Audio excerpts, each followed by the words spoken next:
Selamat pagi pemirsa, saya Daniel Huta Barat akan menemani Anda dengan beragam informasi terkini di antaranya.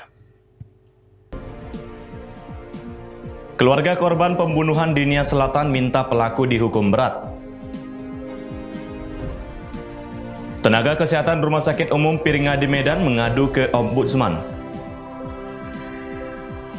Bupati Batubara jalani vaksinasi fase kedua. Selain cuplikan berita tadi, kami juga akan menghadirkan informasi lainnya. Pemirsa, kita jelang Sumut hari ini pagi selengkapnya.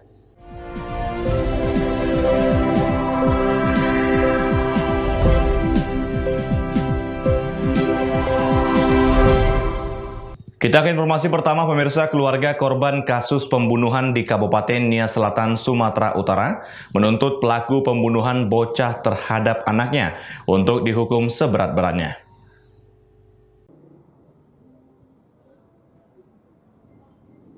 Setelah terungkap pelaku pembunuhan bocah berumur 7 tahun, anak kelima dari Kepala Desa Hilioru II, Kecamatan Lahusa, Kabupaten Nia Selatan, Sumatera Utara, pelaku menuai kecaman dari netizen yang tega menghabisi nyawa bocah yang masih duduk di bangku kelas 2 SD hanya karena dendam.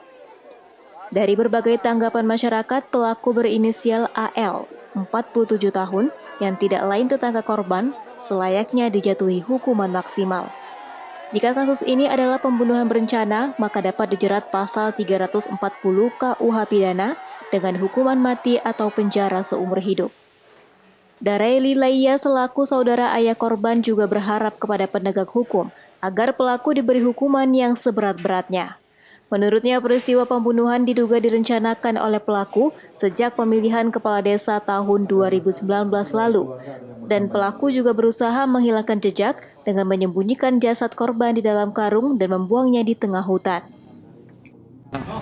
Kami sangat terpukul karena ini bagi kami ini bukan pembunuhan biasa, tapi ini pembunuhan yang sangat keji.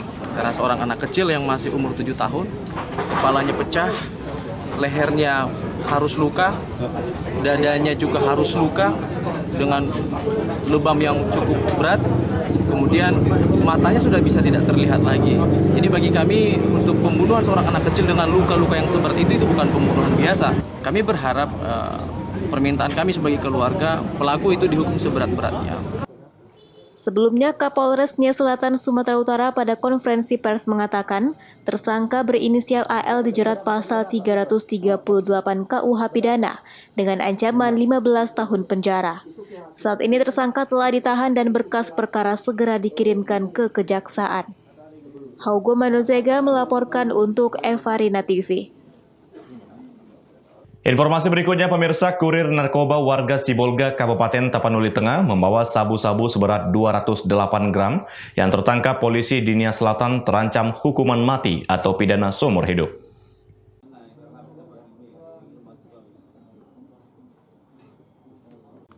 Kurir narkoba berinisial RZ, 22 tahun, warga Sibolga, Desa Mela, Kecamatan Tapian Nauli, Kabupaten Tapanuli Tengah, terancam hukuman mati. Sesuai pasal 114 ayat 2 sub pasal 112 ayat 2 Undang-Undang Republik Indonesia Nomor 35 Tahun 2009 tentang narkotika. RZ yang juga merupakan seorang mahasiswa ditangkap oleh personel Satres Narkoba Polres Nia Selatan hendak mengantar sabu-sabu ke Nia Selatan seberat 208 gram. Jika diperjualbelikan bernilai 334 juta rupiah. Menurut keterangan polisi, RZ nekat mengantar ratusan gram sabu-sabu kepada seseorang yang tidak diketahuinya di Nia Selatan. Sementara barang haram itu didapatkan dan diarahkan oleh seorang laki-laki berinisial BN yang berada di Sibolga melalui telepon seluler. Kapolres Nia Selatan AKBP Arke Furman Ambat menjelaskan bahwa RZ tiba di Pelabuhan Laut Nia Selatan dengan menumpangi salah satu kapal laut dari Sibolga. Kemudian yang kedua, tidak diketahui siapa orangnya karena hanya melalui handphone. Telepon diarahkan nanti menunggu di suatu tempat dan akan dijemput. Sehingga belum terjadi penjemputan siapa yang akan menjemputnya.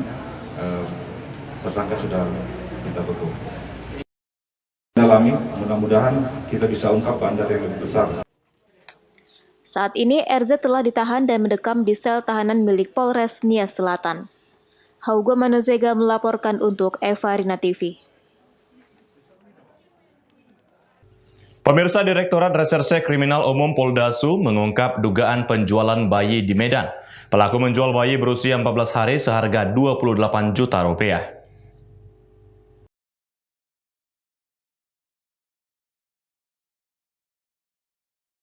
Dari pengungkapan kasus perdagangan bayi tersebut, petugas berhasil mengamankan tersangka berinisial AS yang merupakan warga Medan Tembung, Sumatera Utara. Berawal dari informasi yang diperoleh petugas adanya praktek penjualan bayi yang baru dilahirkan. Petugas kemudian menyaru sebagai pembeli bayi yang dijual oleh pelaku. Transaksi pun dilakukan di komplek perumahan Asia Megamas yang berada di Jalan Asia Medan, Sumatera Utara.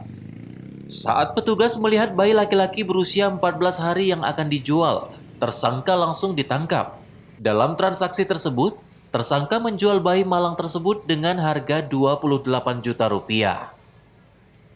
Dari hasil pemeriksaan, tersangka mengaku bayi tersebut dibelinya dari seorang wanita yang kini masih buron dengan harga 5 juta rupiah dan akan dijual kembali dengan harga 28 juta rupiah. Kabid Humas Polda Sumatera Utara, Kombes Pol Hadi Wahyudi, pada Rabu sore mengatakan masih memburu ibu sang bayi malang yang tega menjual anaknya sendiri. Penyidik menduga praktek penjualan bayi yang dilakukan tersangka bukan pertama kalinya dilakukannya. Polisi masih terus melakukan pengembangan. Jadi hasil pemeriksaan sementara yang dilakukan oleh penyidik yang bersangkutan mengatakan bahwa dia sebagai penerima atau sebagai agen, bukan sebagai orang tuanya. Tetapi kan kita tidak berhenti pengakuan dia. Kita bisa membuktikan betul atau tidak ini anak orang lain atau anaknya, bisa kita lakukan tes DNA. Jika memang ini bukan anaknya, ini yang masih terus didalami oleh penyidik.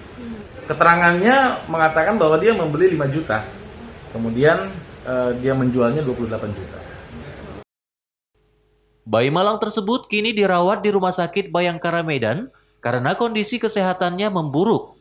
Dari penangkapan tersangka, petugas berhasil menyita uang jutaan rupiah, ponsel, dan perlengkapan bayi.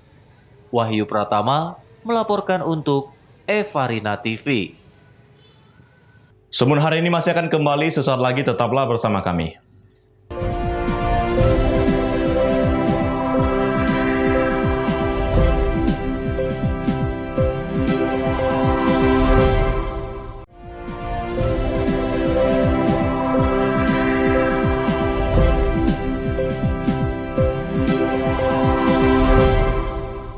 Terima kasih Anda masih bersama kami, pemirsa. Tenaga Kesehatan Rumah Sakit Umum Daerah Piringadi Medan mengadukan persoalan insentif COVID-19 mereka ke Ombudsman Republik Indonesia perwakilan Sumatera Utara. Pasalnya, insentif nakes belum dipenuhi saat merawat pasien COVID-19 sejak Mei 2020 hingga Februari 2021. Sejumlah petugas tenaga kesehatan COVID-19 Rumah Sakit Umum Daerah Piringadi Medan mengadukan nasib mereka yang belum menerima insentif selama 9 bulan ke Ombudsman RI Perwakilan Sumatera Utara pada Rabu siang. Salah seorang perwakilan nakes, Boala Zendrato, mengatakan sejak mereka mulai merawat pasien COVID-19 Maret 2020 lalu sampai sekarang hanya menerima insentif Maret dan April yang dibayarkan pada Oktober 2020 lalu. Namun untuk insentif bulan berikutnya belum mereka terima. Pihak rumah sakit mengaku dana tersebut masih berada di Dinas Kesehatan Kota Medan, namun nakes yang bertugas untuk penanganan pasien penderita COVID-19 di rumah sakit milik pemerintah Kota Medan tersebut tetap mempertanyakan keberadaan dana insentif mereka kepada manajemen Rumah Sakit Piringadi Medan. Para nakes berharap Ombudsman Sumut dapat memberikan solusi atas kondisi yang mereka terima. Ya, begini. Dari rumah sakit ditanya uang itu tidak ada di Piringadi. Nah, sementara saya dengar ada berita itu, ya, bahwasan dana itu sudah ada dan sebagai kepala Dinkes, dia bilang itu dana sudah disalurkan ke rekening masing-masing. Ke masing-masing. Itu bulan berapa? Nah, udah gitu kendalanya lagi baru semalam saya dengar juga itu berkas harus dilengkapi. Sementara dari pengakuan Dr. Risman, mereka sampai berupa payah itu sampai bulan 12 sudah siap semua berkas untuk status pasien COVID. Kenapa begini? Nah, itu perlu kami pertanyakan. Untuk kelanjutan yang kami minta hanya menakes, itu saja. Pengaduan para nakes COVID-19 RSUD Pirngadi ini diterima langsung oleh Kepala Ombudsman RI Perwakilan Sumut, Apiyadi Siregar. Ombudsman akan menindaklanjuti pengaduan tersebut, termasuk melakukan penelusuran mengenai keberadaan dana yang berasal dari pemerintah tersebut. Diduga ada tata kelola dana yang tidak baik dalam penyaluran insentif COVID-19. Seperti apa tadi, Bang? Jadi kita merasa prihatin ya, nasib yang dialami oleh teman-teman kita tenaga kesehatan nakes yang di Rumah Sakit Pirngadi yang khusus menangani COVID ya. Padahal kita sama-sama tahu bahwa nakes COVID itu adalah posisi garda terdepan dalam menghadapi COVID-19 yang setahun terakhir melanda kita ya, Indonesia, termasuk Sumatera Utara dan Medan. Kenapa kita prihatin? Karena ternyata menurut penyampaian laporan mereka tadi ke kita di sini bahwa insentif mereka ternyata sampai sekarang belum terbayarkan ya. Jadi ada yang bekerja sudah 12 bulan, tapi yang insentifnya yang diberikan baru 2 bulan. Ada yang bekerja sudah 6 bulan, sama sekali belum menerima insentif. Gitu. Itu tadi yang kami dengarkan dari laporannya. Jadi ada yang sudah 12 tapi baru 2 bulan menerima insentif, dan 6 bulan belum sama sekali. Sudah setahun mereka bekerja, kenapa baru 2 bulan menerima insentif? Sudah 6 bulan bekerja, sama sekali belum menerima insentif. Ini indikasi bahwa ada kesalahan tata kelola dana itu. Nantinya dalam minggu ini, pihak Ombudsman RI Perwakilan Sumatera Utara memanggil Kepala Dinas Kesehatan Kota Medan dan Direktur Rumah Sakit Umum Daerah Pirngadi Medan untuk mempertanyakan masalah yang terjadi. Daniel Pekwali melaporkan untuk Evarina TV. Informasi lainnya, pemirsa, Polres Labuhan Batu dan jajaran meringkus 148 tersangka dari 126 kasus tindak pidana narkotika. Sebanyak 389 gram sabu, 22 butir pil ekstasi, serta 98 gram dan 4 batang ganja disita beserta senjata tajam dan airsoft gun.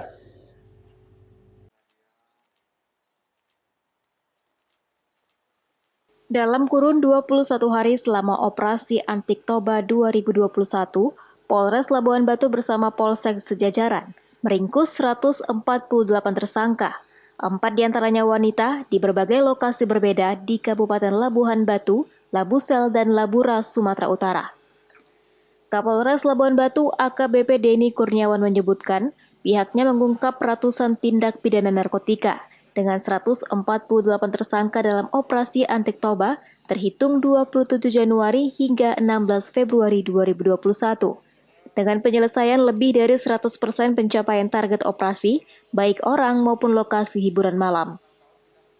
Di mana dari 148 tersangka terdapat beberapa kasus menonjol dengan 7 tersangka, yakni tersangka MZ dan HY merupakan jaringan gembong narkoba MB, dengan barang bukti sabu 46 gram dan senjata tajam. AS dengan barang bukti sabu 51,1 gram. Kemudian dari 3 tersangka lainnya, AR, DPB, dan ST, disita 47,7 gram sabu dan airsoft gun, serta MRT dengan sabu seberat 98,16 gram dan uang tunai hasil penjualan. Jadi selama pelaksanaan operasi Antik di wilayah hukum Polres Labuhan Batu, 21 hari terhitung mulai tanggal 27 Januari sampai dengan 16 Februari 2021, kita bisa mengungkap sebanyak 126 kasus di mana Dari 126 kasus itu terdiri dari 148 tersangka. Yang bisa kita amankan dari 126 kasus itu ada sabu-sabu sebanyak 389,22 gram, kemudian pil ekstasi sebanyak 22 butir, dan ganja sebanyak 98,02 gram, dan 4 batang pohon. Kategorinya semua pengedar semua? Pengedar. Pak, untuk operasi anti Pengedar yang skala besar, sedang maupun kecil. Dari 148 tersangka yang diringkus mayoritas merupakan pengedar narkotika, dan para tersangka dijerat pasal 114 dan 112 Undang-Undang Narkotika dengan ancaman hukuman maksimal 20 tahun penjara. Ucok Sitorus melaporkan untuk Evarina TV. Informasi lainnya pemirsa, unsur Forum Koordinasi Pimpinan Daerah Kota Pematang Siantar dan sejumlah tenaga kesehatan menjalani vaksinasi COVID-19 tahap kedua. Vaksinasi dilaksanakan di Puskesmas Parsoburan.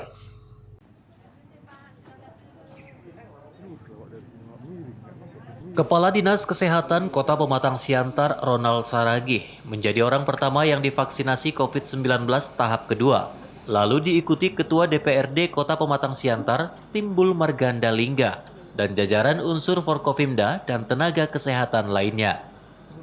Dalam kegiatan tersebut, Wali Kota Pematang Siantar Hefriansyah tidak ikut melakukan vaksinasi, yang mana pada tahap awal vaksinasi Sinovac, Wali Kota Pematang Siantar tidak ikut disuntik vaksin dikarenakan kondisi kesehatan yang kurang baik. Kadis Kesehatan Kota Pematang Siantar menerangkan, mereka yang divaksin Sinovac dosis kedua sebelumnya telah mendapat vaksin Sinovac dosis pertama 14 hari lalu. Menurutnya, Kota Pematang Siantar merupakan salah satu kota paling cepat dalam proses vaksinasi di Sumatera Utara. Proses vaksinasi dilakukan serentak di beberapa rumah sakit di Kota Pematang Siantar. Ia pun mengimbau agar tetap mengikuti protokol kesehatan. Dari yang diberikan oleh KPC PEN itu sama kita kan udah selesai kita suntik kemarin itu 90%. 90%. Ya, itulah data kita secara dashboard semuanya 90%. Masih ada yang pending memang. Masih ada yang pending. Ya 90%. Jadi kalau dari data di provinsi itu ya termasuk kita yang agak paling cepat lah. Ketua DPRD Kota Pematang Siantar Timbul Margandalingga yang juga ikut menerima vaksin tersebut mengaku tidak ada mengalami dampak tidak baik sejak mendapat vaksin dosis pertama. Dia merasa normal dan baik-baik saja. Ia pun mengimbau kepada siapapun penerima vaksin agar tetap mematuhi protokol kesehatan. Dirinya mengapresiasi kegiatan tersebut sebagai wujud kinerja pemerintah dalam penanggulangan penyebaran COVID-19. Iya, setelah divaksin pertama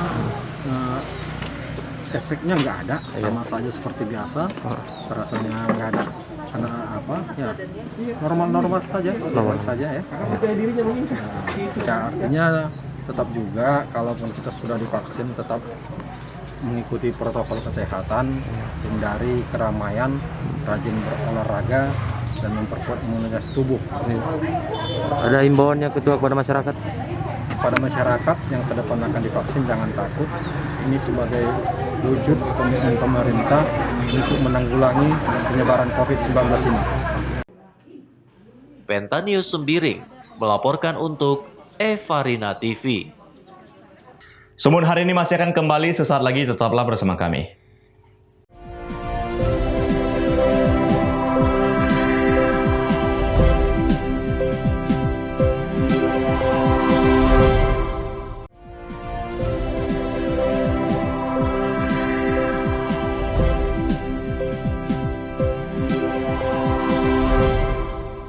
Terima kasih Anda masih bersama kami pemirsa. Sejumlah pejabat dan tenaga kesehatan di Batubara, Sumatera Utara menjalani vaksinasi COVID-19 fase kedua. Dalam kesempatan tersebut, Bupati Batubara Zahir menjadi orang pertama yang mendapat suntikan vaksin COVID-19. Vaksinasi COVID-19 fase kedua digelar di Aula Rumah Dinas Bupati Batubara. Dalam kesempatan tersebut, Bupati Batubara Zahir menjadi orang pertama yang mendapat suntikan vaksin COVID-19 dan dilanjutkan unsur forum koordinasi pimpinan daerah, tokoh masyarakat, dan tenaga kesehatan. Selain di Aula Rumah Dinas Bupati, vaksinasi COVID-19 juga digelar serentak di seluruh puskesmas di Batubara. Menurut Bupati Zahir, capaian target vaksinasi COVID-19 untuk fase 1 di Batubara telah mencapai 98% dan merupakan yang tertinggi di Sumatera Utara. Sebelumnya, Dinas Kesehatan Batubara telah menerima 2.200 vial vaksin COVID-19 untuk 2 kali penyuntikan. Apa yang kita lihat di televisi, Bapak Jokowi, Bapak Presiden menyatakan vaksin pertama, vaksin kedua tidak sakit. Ternyata betul. Sama juga seperti diungkapkan oleh Bapak Gubernur Sumatera Utara, vaksin pertama, kedua tidak sakit, tidak ada rasa, tidak ada efek. Ternyata benar. Saya sudah merasakan di Batubara hari ini yang kedua. Tidak ada efek yang terasa dan tidak ada sakitnya. Sehingga saya hari ini sudah mulai kebal. Kalau mau kebal kayak kami, kayak Bupati, kayak kawan-kawan dari Forkopimda, ya, segera divaksin. Vaksin tahap pertama untuk tenaga medis Batubara itu sudah hampir 98%. Ya, dan itu adalah terbanyak di Sumatera Utara, kabupaten kota, ya. Alhamdulillah. Artinya masyarakat tenaga medis ini mendukung untuk memberantas penularan COVID di Kabupaten Batubara melalui vaksinasi, gerakan vaksinasi COVID-19 di Batubara. Taufik melaporkan untuk Eva Rina TV. Pemirsa, Sumatera Utara memiliki banyak sekali objek wisata yang indah, menarik, serta menawarkan pengalaman unik yang jarang dijumpai di tempat lain. Salah satu wisata alam yang harus Anda kunjungi saat berada di Sumatera Utara adalah Sungai Dua Rasa. Di sini Anda akan disuguhi sensasi unik mandi di sungai yang memiliki air panas dan air dingin sekaligus. Objek wisata Sungai Dua Rasa ini berlokasi di Desa Negeri Sua dan Desa Negeri Gugung, Kecamatan Sibolangit, Kabupaten Deli Serdang, Sumatera Utara. Tidak seperti kebanyakan sungai pada umumnya, di tempat ini Anda akan merasakan sensasi unik saat bermain air yang mungkin tidak Anda temukan di tempat lain.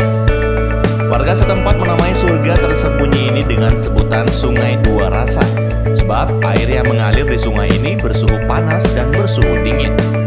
Air panas dalam sungai ini berasal dari sumber air panas yang ada di sepanjang pinggiran sungai.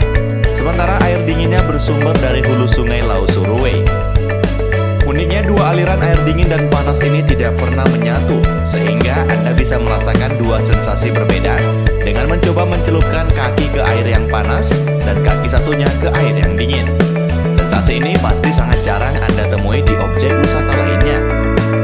Pertemuan antara air panas dan air dingin di sungai ini juga memberi kesan berbeda terhadap warna air. Warna air panas sedikit memutih karena membawa sedimen belerang dan kontras dengan beningnya air sungai bersuhu dingin. Selain pengalaman mandi air panas dingin, lokasi yang berada di pedalaman Deli Serdang ini juga menawarkan pesona keindahan alam yang masih sangat asri. Anda bisa berendam sambil menikmati indahnya pegunungan dan pemandangan alam yang memanjakan mata. Tak hanya itu, bagi Anda yang hobi berburu foto, tempat ini juga menawarkan spot foto yang tak kalah menarik. Di sini sih ya bagus ya, tempatnya enak, nggak terlalu ramai juga. Airnya juga enak, dimana lagi ada sungai, ada air hangat, ada air dinginnya satu di satu arus sungai kan. Ya saya rasa baru di sini sih kalau di Sumatera Utara. Kalau perjalanannya tadi gimana, Bang? Kalau perjalanan ya kalau dari kota Medan lumayan memakan waktu sih, berhubung kan ini agak masuk ke dalam perkampungan warga gitu kan, terus belum terlalu pengelolaannya belum maksimal lah kalau saya bilang. Nah itu sih. Tapi terbayar dengan terbayar sampai sini, terbayar lah, lihat alamnya kayak gini yang masih asri betul lah. Ada rekomendasi nanti bakal kemari lagi gitu, Bang? Iya, kemungkinan nanti bakal bawa keluarga sih, bawa keluarga, bawa teman-teman juga kan. Ini kan saya ngecek lokasi juga sih sebenarnya untuk bawa keluarga, worth it nggak kesini bawa keluarga, karena ternyata kalau saya rasa sih masih worth it. Dengan sungai yang dangkal serta arusnya yang tak terlalu deras, tempat wisata satu ini cocok untuk dikunjungi oleh keluarga dan teman-teman, mulai dari anak-anak hingga dewasa. Apalagi biaya masuk ke tempat ini masih gratis. Hanya saja perjalanan menuju lokasi lumayan berat. Tak heran jika tempat ini masih sepi. Daniel Bakuwali melaporkan untuk Evarina TV. Pemirsa, demikianlah rangkaian informasi dalam Sumun hari ini pagi. Saya Daniel Huta Barat, mewakili kerabat kerja yang bertugas, pamit undur diri. Terima kasih dan sampai jumpa.